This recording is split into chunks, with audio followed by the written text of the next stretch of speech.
Vamos passar, então, agora para Mojuí dos Campos. Mojuí dos Campos, repetindo, fica aí na região, aqui na região metropolitana de Santarém. Né? A região metropolitana de Santarém é formada pelos municípios de Santarém, Belterra e Mojuí dos Campos. Quais são os números, Salame, de Mojuí? Mojuí, como você próprio disse, emancipou de Santarém. Foi uma vila criada por decreto do Jarbas Passarinho, para você ter uma ideia. Em 31 de dezembro de 1964, o ano do golpe. Então, o Mojuí foi criada nesta época. E foi emancipada dia 1º de janeiro de 2013. Portanto, é um município com apenas 10 anos de existência. Fica distante de Belém 1.396 quilômetros. Bem distante da capital, né? Muito distante da capital. Tem uma população de 23.501 habitantes, teve um aumento de 7% aproximadamente em relação ao censo de 2010. Não tem IDH ainda, porque o IDH foi fechado o último em 2021, 2022, então surgiu em 2023. O PIB é de 194 milhões por ano e o PIB per capita de R$12 mil. Então, um PIB pequeno para um PIB per capita também pequeno. Como os serviços públicos, a produção florestal e as lavouras temporárias são os principais fatores da economia lá de Mojuí dos Campos, que é administrada pelo prefeito Marco Antônio, do MDB, candidato à reeleição, mas que não está bem. Mojuí dos Campos te chama atenção politicamente de quê?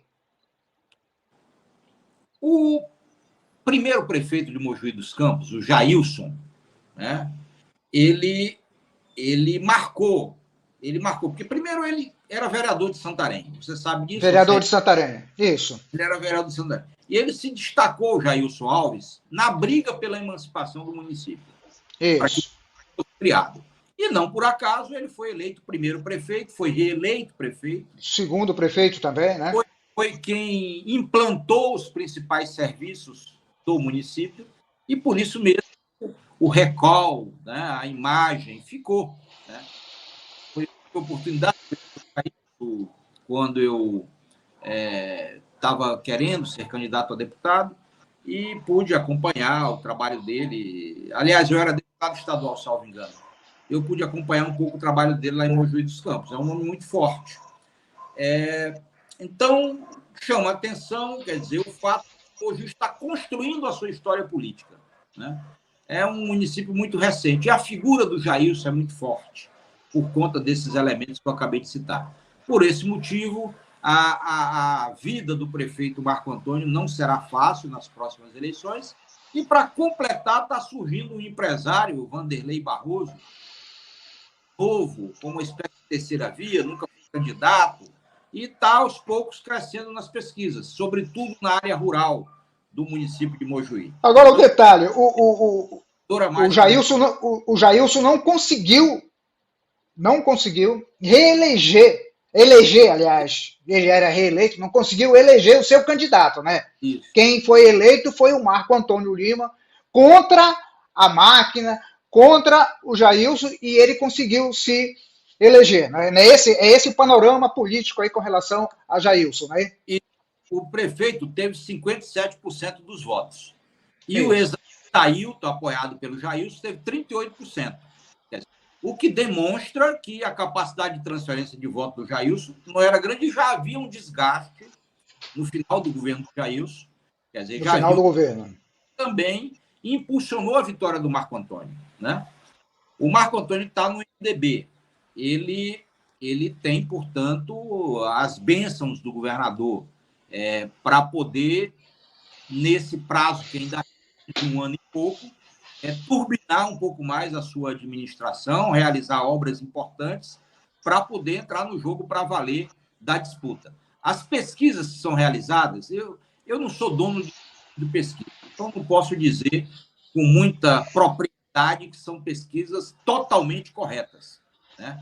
Até porque, não às vezes pela vontade do dono do instituto, mas ocorre algum problema aqui ou acolá.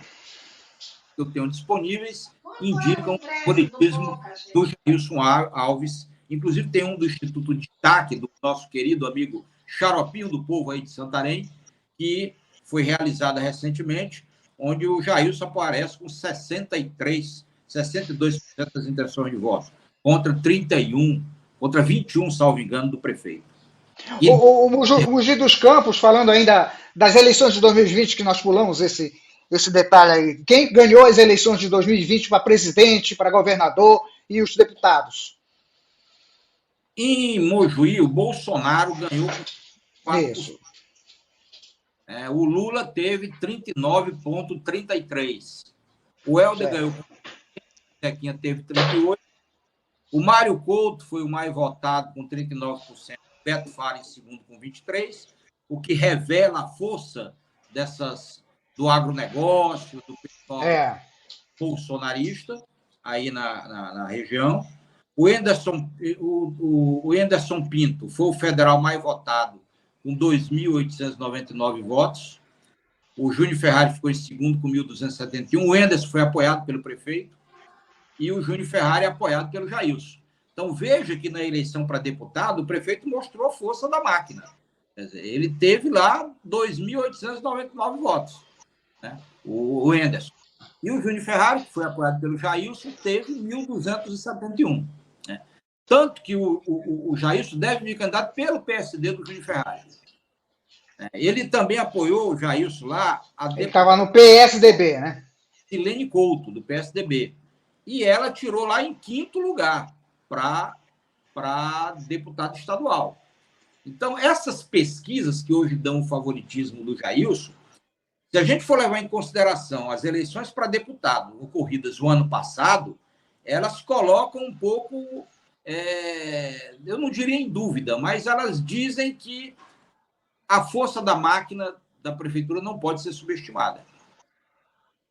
Né? Então, tem essa terceira força aí desse empresário, Vanderlei Barroso, né? Ele é um empresário que está surgindo. Eu acompanhei uma coisa interessante, eu li essa pesquisa do Xaropinho aí, li a primeira pesquisa em que ele aparece, li agora a segunda. E me saltou aos olhos, Salame, a pontuação dele. No primeiro momento, porque o nome dele começou a aparecer agora, coisa de 2 meses, 3 meses no máximo, né? Ele se lançou como pré-candidato, como um nome que está à disposição da população. Não tem, inclusive, nem partido ainda, não está afiliado a nenhum partido.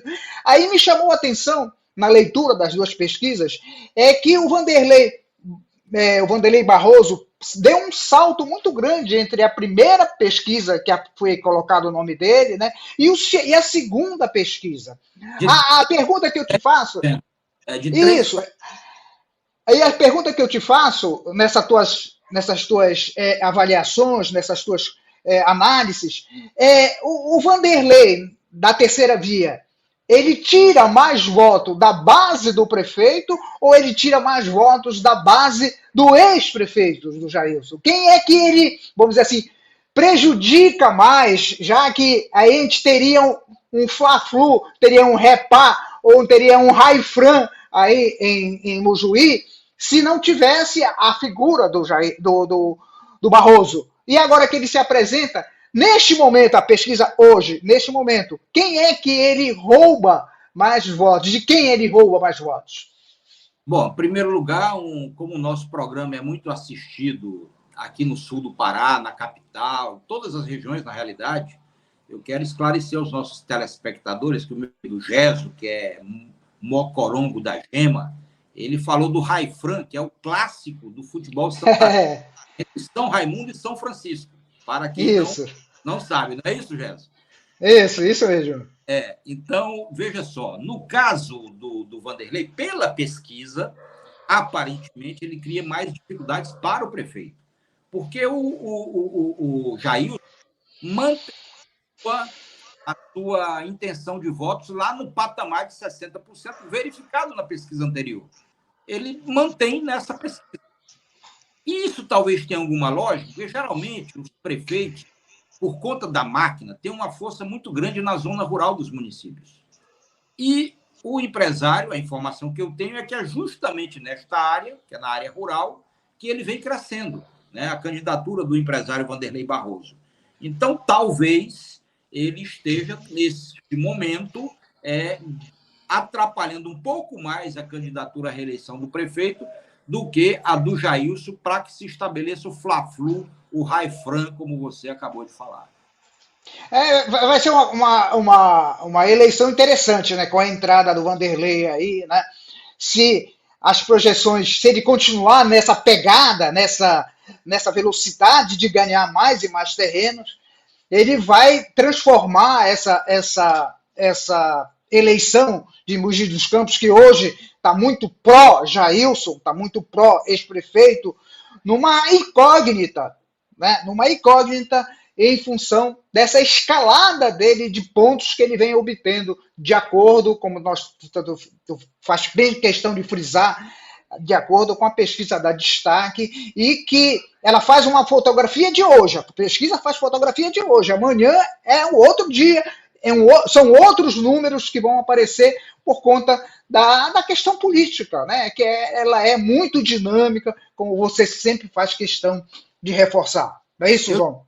Eu diria, Gesso, que a estratégia do prefeito Marco Antônio, neste momento, seria menos se preocupar com Jailson e mais se preocupar com o crescimento da candidatura do Wanderley Barroso. Ele teria que deter este crescimento, né, para depois ele se preocupar com a candidatura do Jailson, né? Porque se as pesquisas estiverem corretas, não é de espantar que o Wanderlei cresça a tal ponto de tentar estabelecer ele a polêmica com o Jailson nas eleições. É um pouco improvável, porque a máquina tem um peso muito grande em qualquer eleição, por pior que esteja o prefeito. Eu não tenho uma avaliação muito precisa de como está a situação do prefeito Marco Antônio.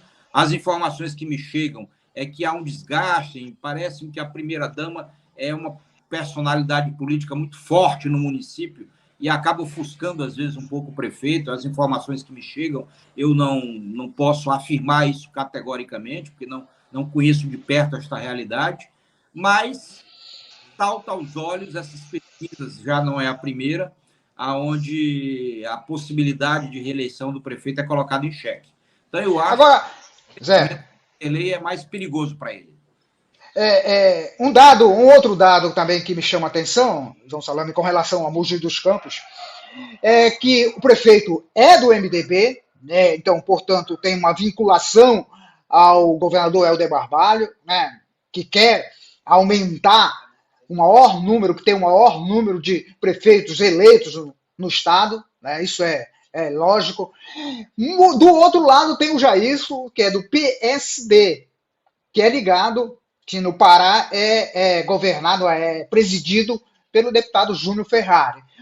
Júnior Ferrari e o irmão dele fazem parte, vamos assim, da base, né, do governador. Como é que vai ser administrar isso aí? Como é que o governador, tu na figura do governador, vai administrar essa questão do PSD, do MDB, já que o MDB tem o prefeito e logicamente, o MDB não vai abrir a mão da reeleição por conta de que, neste momento, Jailson não esteja bem nas urnas. Nas urnas, não, nas pesquisas. Como é que vai ser trabalhado isso? Marco Antônio, não esteja bem. O Marco Antônio, isso. Porque, como é que vai ser trabalhado isso aí, na tua opinião? Olha, o nosso governador Helder Barbalho não mete a mão em cumbuca, que é como a gente costuma dizer no interior. Então, se o negócio está muito feio, se tiver muito feio, se tiver um aliado dele disputando a prefeitura, ele se envolva diretamente. A não ser que ele tivesse uma vinculação pessoal muito forte com o prefeito, que não é o caso aí em Mojuí dos Campos. O relacionamento é político, né? Ele é do MDB, apoiou o Helder, tal, esse tipo de coisa. Então, eu acredito que nesses municípios, Mogi é um município pequeno, que não tem poder de interferir muito na sucessão estadual. Então, se fosse Santarém, eu não diria nada, né, que o prefeito, que o governador se envolvesse, como se envolveu na campanha da eleição do Nélio Aguiar, quando a Maria liderava as pesquisas para prefeito, né, e a participação do governador Helder Barbalho foi decisiva para o Nélio virar aquela eleição. Então, não me parece que seja o caso de Mojuí dos Campos. né? O município tem um potencial baixo de interferência no processo eleitoral de 2026. O adversário do prefeito, apesar dele ser do MDB, é de um partido aliado. O deputado Júnior Ferrari é muito aliado do governador Helder Barbalho, tem uma excelente relação com o governador Helder Barbalho. Então, se ficar configurado que a chance de vitória é do Jailson contra o Marco Antônio, eu não vejo motivos para o governador intervir diretamente. Digamos, vamos fazer aqui um raciocínio hipotético, que o Vanderlei se filie ao PL, né? Já que o bolsonarismo é forte lá no Mojuí, e até agora não tem uma candidatura claramente ligada ao bolsonarismo. Então, digamos que ele se filiasse, o Vanderlei, e daqui para o ano que vem ele crescesse ao ponto de ameaçar tanto o Marco Antônio quanto o Jailson. Isso. Poderia ter uma articulação do governador com os seus líderes partidários, do MDB e do PSD, para poder privilegiar uma candidatura no sentido de garantir a vitória das forças que compõem a base de apoio do governo em contraposição às forças do bolsonarismo. Mas isso é um raciocínio muito hipotético, porque a gente não sabe nem se o Vanderlei Barroso vai se filiar ao partido bolsonarista. Mas que, na tua opinião, o Vanderlei, se tivesse que, você na figura do Vanderlei, despontando aí em Mojuí, se tivesse que escolher um partido, e ele ainda não o fez até agora, né?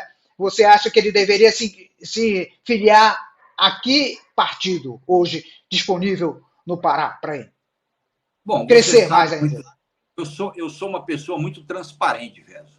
Apesar de que eu procuro analisar as coisas sempre com bom senso, com equilíbrio, sem deixar que minhas convicções políticas e ideológicas interfiram na minha análise. Você sabe que eu sou contra o bolsonarismo, politicamente.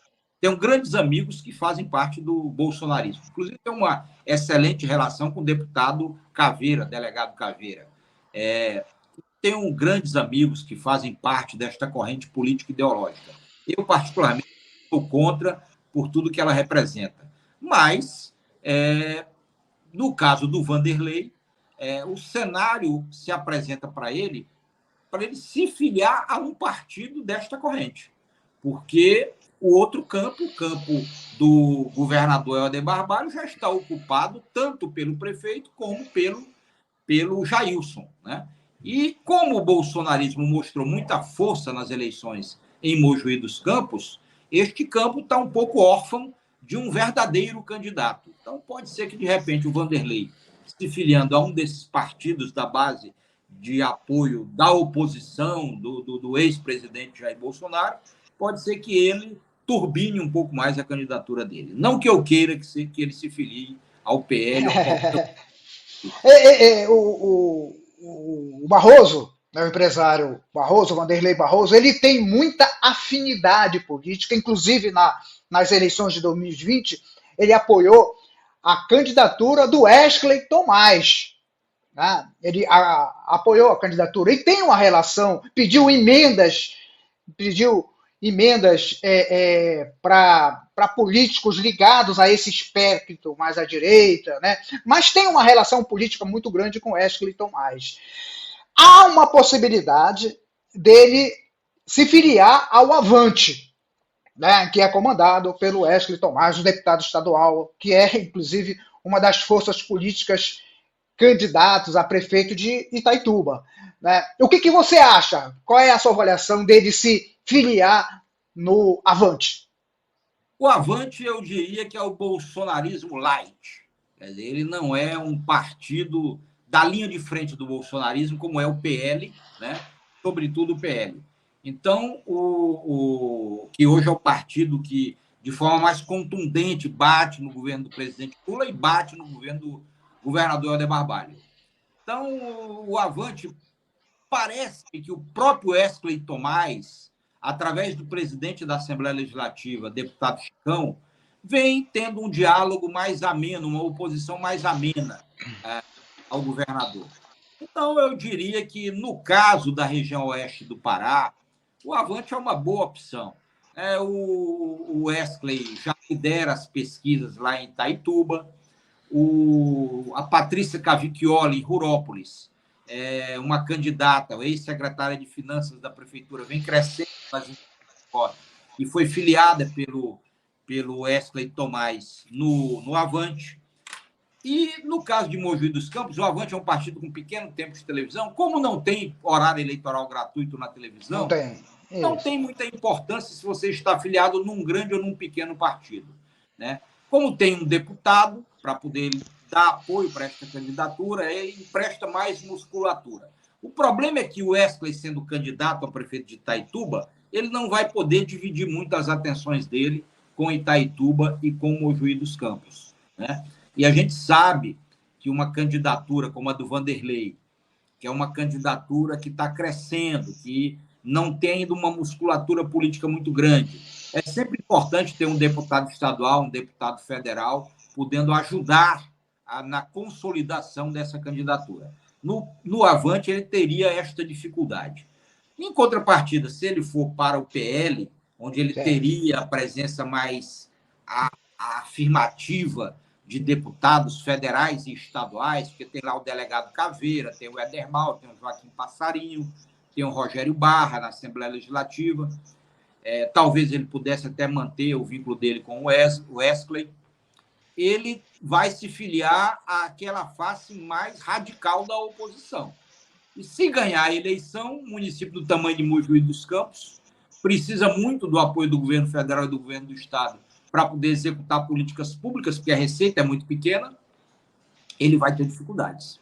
Então, é um dilema, né? De repente, o Avante, nesse contexto, apesar de subtrair recursos políticos e financeiros para a campanha dele, mas, de repente, politicamente, pode ser uma saída menos traumática, digamos assim, para que ele possa disputar as eleições. Para a gente finalizar, João Salome, um item pró e um item contra cada candidato, tá? Uma coisa de vantajosa, o candidato tem vantagem pelo fato tal, e ele tem uma desvantagem. Vamos lá. Ex-prefeito Jailson, um pró e um contra a candidatura, claro. O pró é a história dele, de criador do município, né? Esse é o pró que ele tem, das realizações que ele fez para instalar o município. E o contra? Não tem a máquina na mão. A máquina pesa nessas eleições em municípios muito pequenos. Marco Antônio Lima, o atual prefeito. O contra é o desgaste da gestão que está sendo revelada pelas pesquisas. Certamente tem alguma antipatia da população com algum membro do governo ou alguns membros do governo, e ele não está conseguindo alterar a sua equipe e executar as políticas que o pessoal queira. E, a favor, a máquina na mão, que ele já demonstrou que tem algum peso, tem um peso importante nas eleições para deputado. Vanderlei Barroso. O contra. O fato de nunca ter sido candidato, não ter uma grande estrutura política, e o a favor, a novidade de nunca ter sido candidato. Isso, pô. Ótimo. João Salome, mais alguma coisa, mais alguma consideração? Não, só para dizer que sexta-feira que vem estaremos de novo com mais 2 municípios e sempre procurando analisar as coisas com a maior imparcialidade possível, apesar de que eu não acredito nessa história de imparcialidade, eu acredito em bom senso. Então, a gente está tentando analisar as coisas com o máximo bom senso. Nós temos também, somos seres humanos, mesmo analisando nossas antipatias e simpatias, eu procuro afastá-las um pouco quando a gente vai fazer uma leitura dos cenários e torcer para que a atividade pública, né, eu vi um desabafo, já te falei isso esses dias, do prefeito Nélio Aguiar, sobre os ataques, às vezes, insanos que são feitos contra os homens e mulheres públicas, e torcer para que a sociedade amadureça, para que a sociedade compreenda que os políticos são seres humanos que erram e acertam, né, para procurar privilegiar os acertos, para que as disputas eleitorais não se tornem aquele lugar onde vale tudo, né? A gente está vendo agora, hoje saiu uma decisão do Ministério Público Estadual suspendendo a acusação contra o ex-prefeito Arthur Brito e a mãe dele, a Josi Brito, que faleceu recentemente, pelo assassinato do ex-prefeito Johnny Williams, né, inclusive indicando que o atual prefeito, né, o Alexandre, teria interferido nas investigações para que a acusação recaísse sobre os ombros do Arthur Brito. Isso Gravíssimo, né? Isso é muito grave. Quer dizer, a política sendo criminalizada, quer dizer, o crime tomando conta da política. Então, eu já fui deputado, já fui prefeito, fiz muita coisa, acertei, cometi muitos erros, dos quais me arrependo profundamente, mas nunca enveredei pelo caminho do crime, né? Pelo caminho da perseguição, pelo caminho de tornar meus adversários inimigos. Quer dizer, eu acho que esse é o pior caminho. A população só perde com isso. É importante que sejam adversários e não inimigos. Detalhe importante, né? Essa questão de criminalizar a política tem um interesse por trás disso, né? Assim como existem bons jornalistas, existem péssimos jornalistas, sem ética, sem nada, que não merecem estar na profissão, existem péssimos médicos, né, que não respeitam, não obedecem o código, né? Não obedece o sacramento, não obedece o juramento, na verdade, que é isso que eu queria dizer, o juramento. Né? Então, política também existe, mas com certeza há muito mais pessoas boas, honestas, com disposição para mudar as questões sociais, para tentar amenizar o problema da população. Política jamais deve ser criminalizada. A política faz parte, nós somos uma democracia. Sem política não existe, sem políticos não existe democracia. Não gostou, não elege mais na próxima eleição. Faz a troca. Tá aí. É por isso que a democracia é boa. Na ditadura você não tem essa possibilidade, né? Então, quem está criminalizando, banalizando a política, dizendo que todos os políticos são safados, são ladrões, há um interesse por trás disso. Essa narrativa, há um interesse de primeiro plano em implantar a ditadura no país. E geralmente, as pessoas que quando assumem os cargos fazem pior. Né? Fazem pior, isso. Na minha opinião, que abrem a boca para falar de honestidade, se tornaram milionários, bilionários, né, às custas do dinheiro público, acusando seus adversários de serem corruptos. Né?